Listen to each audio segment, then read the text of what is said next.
Gram सभा सही से प्रधान पद के सुयोग्य कर्मठ शिक्षित एवं ईमानदार प्रत्याशी छोटे लाल उर्फ मुन्ना वर्मा जी को भारी से भारी मतों से विजयी बनावे। माँ का बेटा है, बहनों का भाई, जनता के हक की है लड़ता लड़ाई, जनता के हक की है लड़ता लड़ाई। ए चाची, हर माँ का बेटा है, बहनों का भाई, जनता के हक की है लड़ता लड़ाई।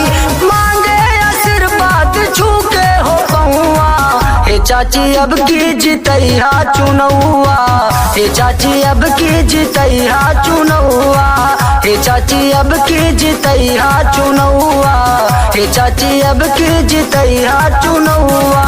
ग्राम सभा सही से प्रधान पद के सुयोग्य कर्मठ शिक्षित एवं ईमानदार प्रत्याशी छोटे लाल उर्फ मुन्ना वर्मा जी को भारी से भारी मतों से विजयी बनावे। हमारा नेता कैसा हो, मुन्ना भैया जैसा हो, हमारा नेता कैसा हो, मुन्ना भैया जैसा हो। जीतेंगे भाई जीतेंगे, मुन्ना भैया जीतेंगे, जीतेंगे भाई जीतेंगे, मुन्ना भैया जीतेंगे। सबके आशीर्वाद पाई, बन के प्रधान गौवा में आई, बन के प्रधान गौवा में आई। सबके आशीर्वाद पाई, बन के प्रधान गौवा में आई। करवाई विकास चमक जाई गौवा, हे चाची अब की जितैया चुनौआ, हे चाची अब की जितैया चुनौआ, हे चाची अब की जितैया चुनौआ। हमारा नेता कैसा हो, मुन्ना भैया जैसा हो, हमारा नेता कैसा हो, मुन्ना भैया जैसा हो। जीतेंगे भाई जीतेंगे, मुन्ना भैया जीतेंगे। कौनो आफत पड़े दौड़ा आई, सुख दुख में हम सथवा निभाई, सुख दुख में हम सथवा निभाई।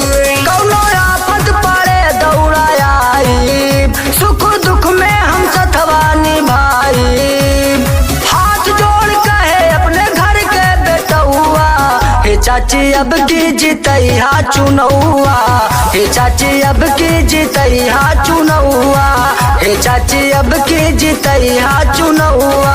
हर माँ का बेटा है, बहनों का भाई, जनता के हक की है लड़ता लड़ाई, जनता के हक की है लड़ता लड़ाई। हर माँ का बेटा है, बहनों का भाई, जनता के हक की है लड़ता लड़ाई।